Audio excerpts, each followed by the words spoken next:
21st Precinct, Sergeant Waters. What do you mean he's missing? Missing from where? Yeah? Yeah?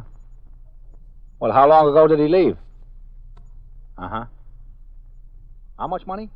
You are in the muster room at the 21st Precinct, the nerve center. A call is coming through. You will follow the action taken pursuant to that call from this minute until the final report is written in the 124 room at the 21st Precinct. All right. I understand. Now, just hold the phone. I want to connect you with the detectives. Yeah. Just hold on. That's right.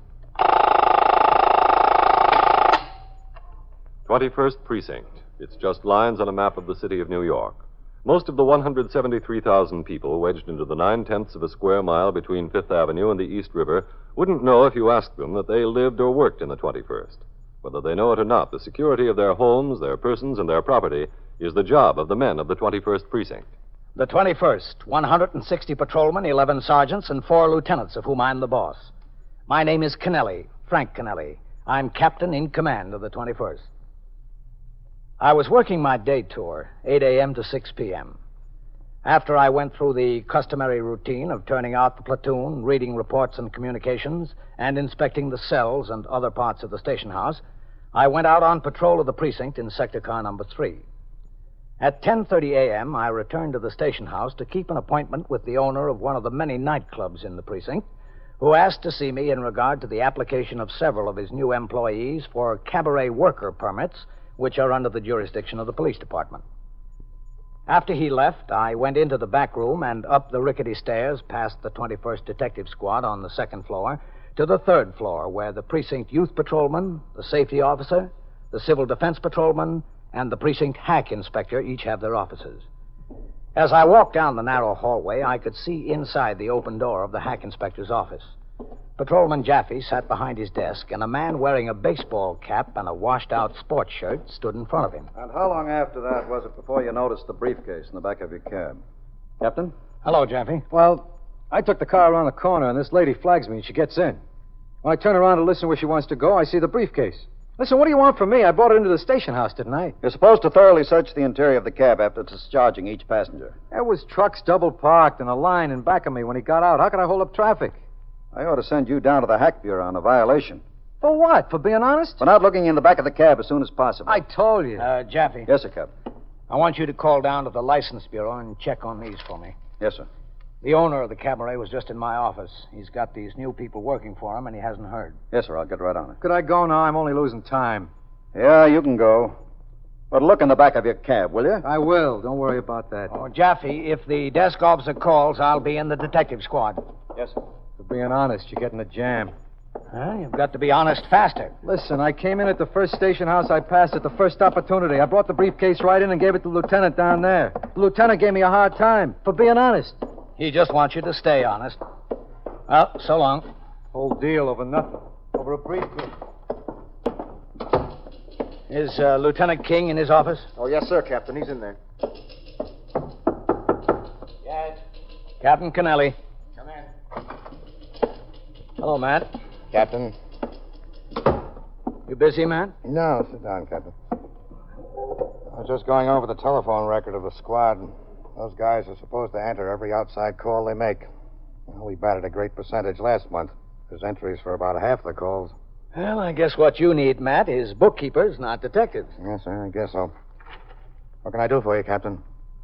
Hold on to your chair, Matt. Wow, what's up?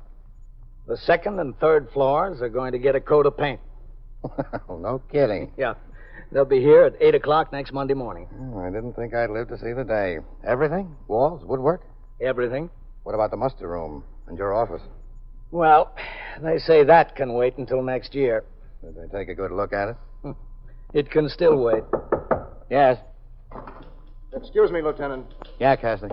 Lieutenant Lawrence Kay of the 112th Squad is on the straight line, Lieutenant. All right, thanks. Yes, sir. Well, Matt, Wait just a second, Captain, if you have time.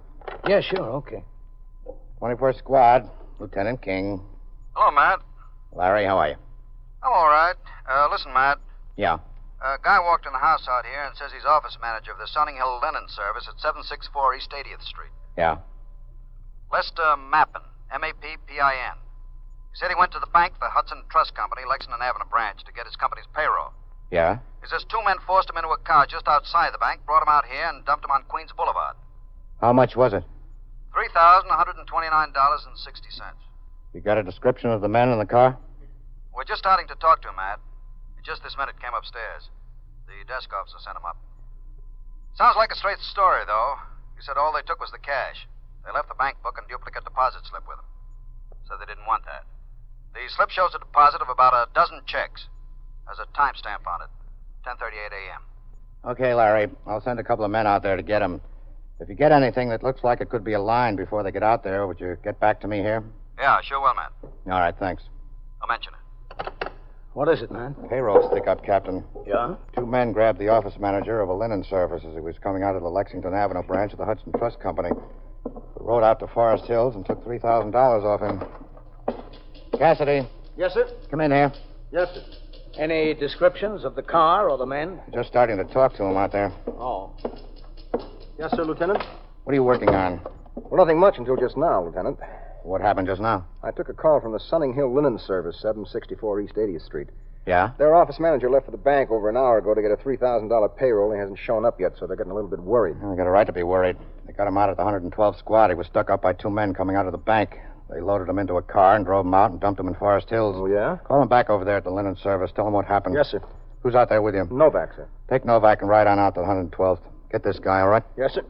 All right, get going. Novak? Looked for a while like it was going to be a quiet day, Captain. You, hadn't counted on it, had you? No, sir, but I had my hopes up. Detectives Cassidy and Novak left immediately for the 112th Precinct in Queens, where the man who had reported he had been robbed of a $3,129 payroll was being interviewed. Before I went downstairs to the muster room, Lieutenant Kay, the commander of the 112th Detective Squad, again telephoned Lieutenant King, the commander of the 21st Squad. Lieutenant Kay's detectives had obtained more details from the victim and a description of the two men he said robbed him. He also gave a description of the car, but was unable to furnish a registration number. At noon, sector car number 4 came by the house for me, and I again went on patrol of the precinct. During the course of the patrol, we rode up Lexington Avenue, and as we approached the branch of the Hudson Trust Company, I saw the patrolman on post, Patrolman Charles Lasky, on the sidewalk. I instructed Patrolman Mercado, the operator of the car, to pull over to the curb. All right. Wait here, Mercado. Lasky? Yes, sir, Captain. Hello. Well, where were you? Where was I when, Captain? When those two stuck the gun on the fellow coming out of the bank and took a $3,000 payroll from him? Today? About 10:40. Today? Not last night. This is the first I've heard of it, Captain. What's your ringing time? 39. What happened? Well, the office manager of a linen service got a $3,000 payroll out of the bank. Came out here on the sidewalk. Two men accosted him, forced him into a car, and drove him out to Forest Hills. Didn't you hear about it? Well, I rang in at 11:40. The sergeant didn't tell me anything. Well, I don't think he knew about it then. No, it's been awful quiet on the post, Captain. Did you ring in on time at 10:39? Yes, sir, right on time. Where'd you ring from? Well, the call box right here in the corner. Well, how long were you on the corner? Didn't you see anything? No, sir, I didn't see anything out of the ordinary. Didn't you see two men walk up to another one on the street? One that was coming out of the bank? No, sir. You're sure? Captain, I would have noticed something like that if that happened. You're positive you were on the corner here at 10:39? Yes, sir, I was ringing in. For what length of time did you talk to the sergeant? No, for a couple of minutes, Captain. He was giving out an alarm on a lost child. Then where did you go? Well, if I remember correctly, I stayed right here on the corner for a while, and... Oh, yeah, there was a car parked in the no-standing zone here, so I wrote out a summons to hang on it.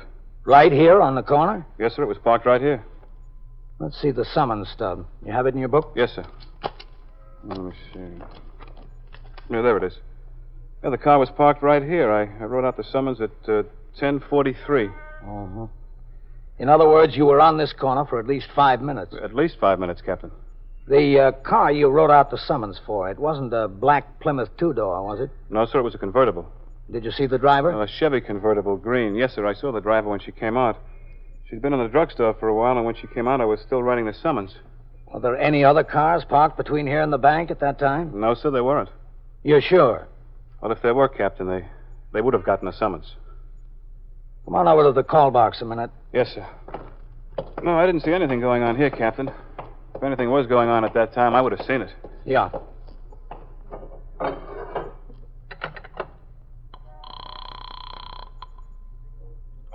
Precinct, Sergeant Waters. Captain Kennelly on box 14. Yes, sir, Captain. Sergeant, look on your telephone record and tell me what was the last time Lasky rang in. Yes, sir. 11:40, Captain. And the time before that? 10:39, Captain. From box 14? Yes, sir. From box 14, both times. Sergeant, connect me with Lieutenant King, will you? Yes, sir. Hold on, Captain.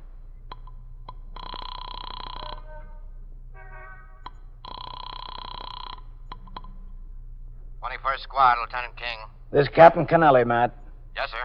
Matt, did that hold-up victim tell the detectives out at the 112th that the two men accosted him as soon as he came out of the bank? Yes, sir. They held a gun on him, took him across the sidewalk to the curb? Yes, sir, that's right. Said they had their car parked there right at the curb. Down at the corner from the bank? Yes, sir, that's right, down at the corner. Matt, I'm over on that corner now. Yes, sir. Lasky on post here was on this corner from the time of the robbery and for at least 5 minutes afterwards. He didn't see anything like that happen. Well, he might have missed it, Captain. The guy said it happened awful fast. They got him in the car in a hurry. That's the point, Matt. Lasky says there was only one car parked here. It's a no-standing zone. He gave the one car parked here a summons, and it wasn't the getaway car. It was a green convertible. Is he sure he was there during the time of the robbery? Well, the man's deposit slip was stamped 1038 in the bank, isn't that right? Yes, sir, that's right. 1038. Well, Lasky rang in from this call box here at 1039. Oh, did he? Yes, and he was standing here writing out the summons after that. The time on the summons is 1043. That puts a little bit different light on things, Captain. Yeah, I think it does. Did they get back from Forest Hills with the victim yet? No, sir, but they left there. I expect them back any minute. Well, I'm kind of interested to hear a little bit more about this robbery, man. So am I, Captain. If there was such a thing. All right, I'll be in a little while. Yes, sir.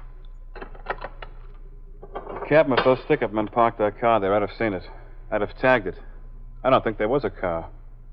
If there wasn't a car, Lasky, there wasn't a stick-up.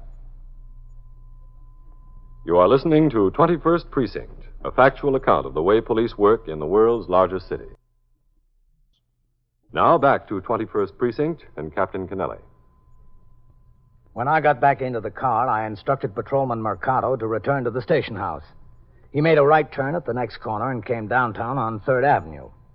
I got out of the car and told him to pick up his partner and resume patrol. Then I crossed the sidewalk, walked up the stone steps into the muster room where Lieutenant Gorman was desk officer and Sergeant Waters was on telephone switchboard duty. 21st Precinct, Sergeant Waters. Oh, Captain. Yes, Sergeant. All right, 17. Division called. Inspector McBride wants to talk to you. All right. As soon as I sign the blotter. Yes, sir. What's doing, Ray? 21st Precinct, Sergeant Waters. Well, what's the trouble, lady? Yeah? Yeah? Heavy smoke is coming out of the smokestack? Well, I'll tell you what you do. You call the Department of Air Pollution Control. Air Pollution Control. Yes, ma'am, that's right. Worth 40495. Worth. W-O. Well, I agree with you. Something ought to be done about that. Yes, ma'am. You're welcome. Don't mention it. What time did Inspector McBride call, Sergeant? Oh, it was 12:14, Captain. Oh. I told him you were out on patrol.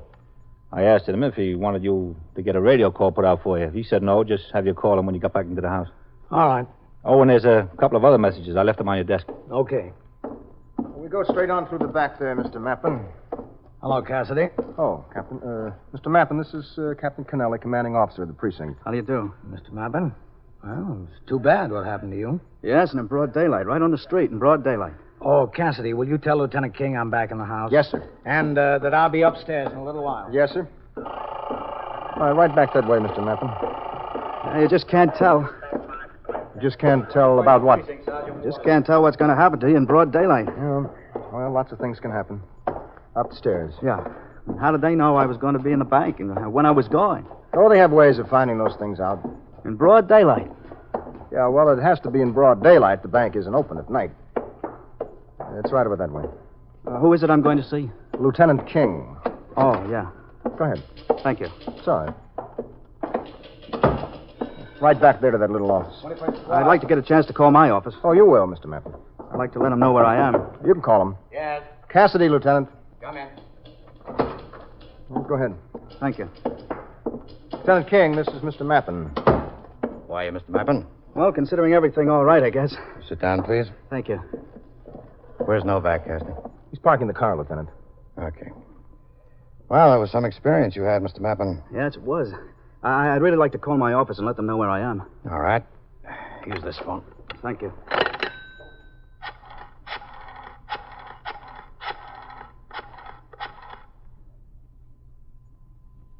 Hello? This is Mr. Mappin. Yes, I'm all right. I'm perfectly all right. No, they didn't hurt me. Could I talk to Mr. Douglas, please? Thank you. Did you bring back a description of the men in the car, Cassidy? Oh, yes, sir. Here's a copy of the 61 they took from him. Here's the bank book and the deposit slip. They gave that back to him. Uh-huh. Hello, Mr. Douglas. No, I'm all right. I'm perfectly all right. They didn't touch me. All they wanted was the money, I guess. No, I'm not worried. I'm all right. I called to tell you I'm back in New York. I'm at the 21st Squad, 21st Detective Squad. That's on the second floor of the Precinct house. Yes, that's right, sir. That's right, Mr. Douglas. I'll ask him. Excuse me, Lieutenant. Mr. Douglas wants to know if you'd like him to come over here. No, that's not necessary right now. We'll want to talk to him, but we'll let him know when. There'll probably be someone over there to see him. Mr. Douglas, the lieutenant says it's not necessary for you to come over. He says they'll send somebody over to see you. All right, sir. Yes, sir. Yes, sir, I will, Mr. Douglas. Goodbye. Yes, sir.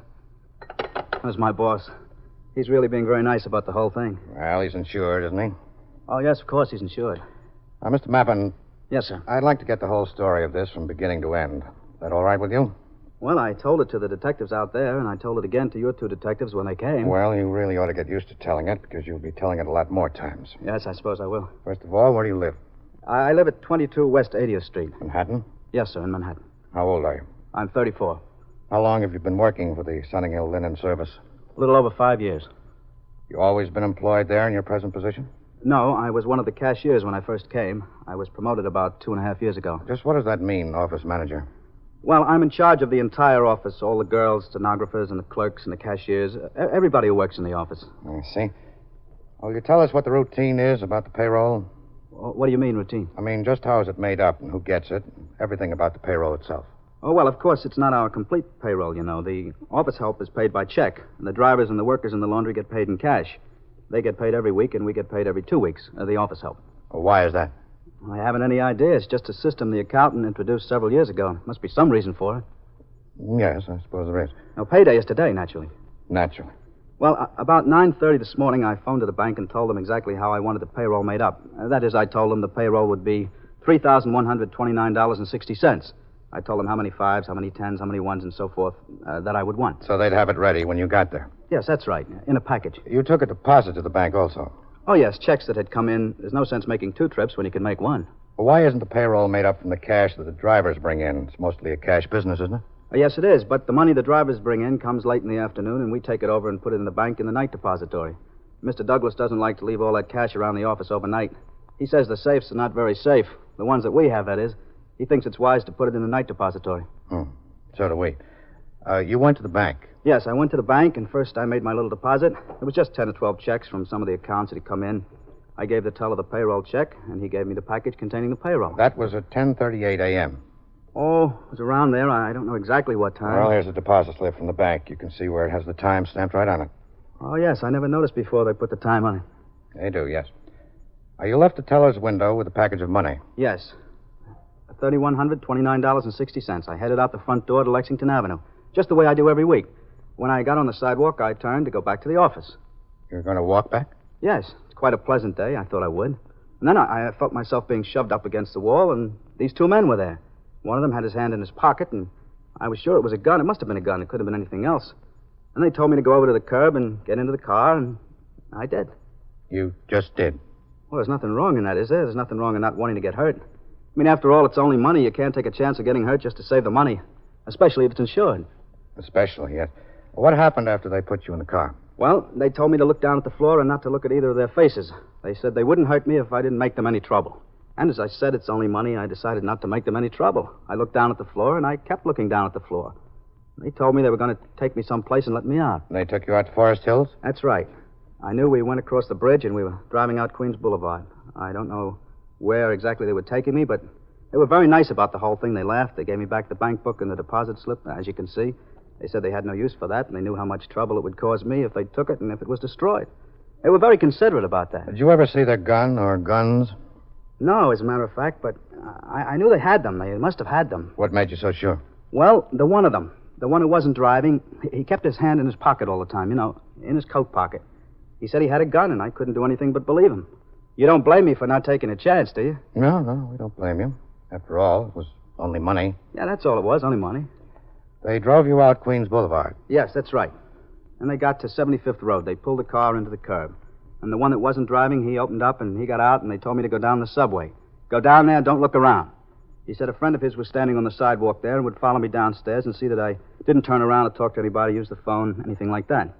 Well, I couldn't do anything else but believe him. And I was glad to get out of the car. Guess you were. Yes, sir. I agreed to do exactly what they said, so I went downstairs in the subway. I guess that car just pulled right away. I didn't see anybody around there, and I walked a few steps toward the train. Then I decided that was just a story about having somebody follow me downstairs in the subway. So I got back up on the street. I looked around. The car was gone. And I saw a cop standing over there on a corner, so I just walked over to him and told him what happened. That's all there is to it. Yes. Captain Kennelly. Come in, Captain. Hello, Matt. Captain. Hello, Mr. Mappin. Captain? There's a couple of things I'd like to get straight, Mr. Mappin. Oh, yeah, sure. Anything you want to know, I'd be glad to tell you. I don't think I skipped anything. Well, there's a few things I'd just like to make sure about. Sure, anything you want. But listen, could I get some lunch, do you think? Any way I could send out for a sandwich?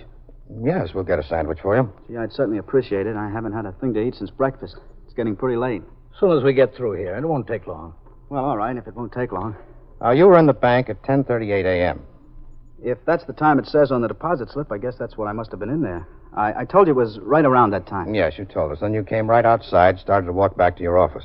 That's right. When you got out on the sidewalk, you were accosted by these two men. Yes. They told you to walk to the curb right there in front of the bank. Well, almost in front of the bank. Down closer to the corner a little bit, I think. Between the bank and the corner. Are you familiar with it? The bank isn't exactly on the corner. There's a couple of stores between the corner and the bank, Captain. Yes, I know the spot. They forced you to get into a car which was parked at the curb. That's right. You told the detectives it was, a 1952 Plymouth two-door. That's right. That's what I think it was. It could have been a 51, but I think it was a 52. Now, what did you do with the money? Well, they took it away from me almost as soon as I got in the car. They took the package just like it was given to me at the bank. I don't mean about the two men. I mean, what did you do with it? I told you. I gave it to them, those two men. Now, how could you give it to them if there weren't any two men and there wasn't any car? Oh, wait a minute. Mr. Mappin, there was a police officer standing on that corner at the very time you came out of the bank. Well, that could have been. In the space you described, there's no parking allowed. The officer was writing out a summons for a green Chevrolet convertible that had been parked there in violation of the law. No other car was parked there at that time. Now, what'd you do with the money? I was held up. They took it away from me. Where is it? I told you that the two men took it away from me. They held me up on the street and made me get in the car. Captain, could we get Patrolman Lasky in here to have him describe the conditions on the street at that very time? We sure can. How soon do you want him, Matt? Let's get him in here as soon as possible. We'll have to take a ride out to Forest Hills and go to his sister's house. My sister's house? Yes, that's right. If you won't tell us where the money is, we'll find it. What are you going to do at my sister's house? Find the money. It's not there. I don't have it. But you were there this morning, weren't you? No. Now, why would your sister lie to me? I made a telephone call to the house. She answered the phone. I asked for you. I told her I was a friend of yours. She said you weren't there, but you had been there this morning. You came to visit her, and you left. How about it, Lester? Well, there's nothing about it. I don't know what you're talking about. Look, I knew you picked Forest Hills for some reason. While you were on the way back here, I called some people at your office, asked them who your relatives were. They told me you had a sister in Forest Hills. Is the money there, Lester? It is there, isn't it? Yes, it's there. I didn't even unwrap it. I didn't even take it out of the package. It's there. Now, why did you want to steal it from your boss? I didn't want to. I had to. I just had to. You believe me, Captain? I just had to. What do you mean you had to? I just did. Well, what were you going to do with the money? I needed it. I wanted to go to Europe. Everybody was going to Europe. I wanted to go to Europe. I wanted to take a trip. Well, Lester, I don't think you'll get to Europe, but I do guarantee you a trip.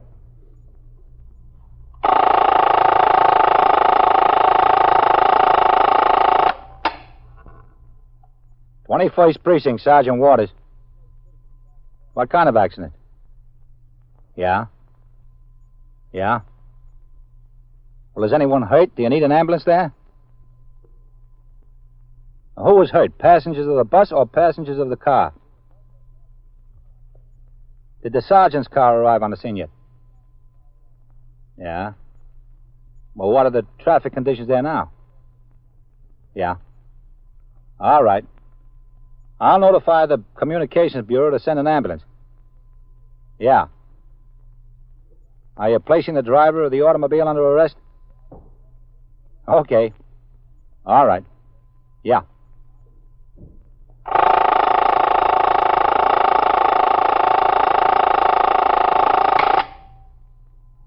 And so it goes. Around the clock, through the week, every day, every year. A police precinct in the city of New York is a flesh and blood merry-go-round. Anyone can catch the brass ring, or the brass ring can catch anyone. 21st Precinct, a factual account of the way the police work in the world's largest city, is presented with the official cooperation of the Patrolmen's Benevolent Association, an organization of more than 20,000 members of the Police Department, City of New York. Everett Sloan in the role of Captain Kennelly, Ken Lynch as Lieutenant King. Featured in tonight's cast were Harold Stone, Santos Ortega, Frank Marth, John Larkin, George Petrie, and John Sylvester. Written and directed by Stanley Niss. Produced for CBS Radio by John Ives. Art Hanna speaking. This is the United States Armed Forces Radio and Television Service.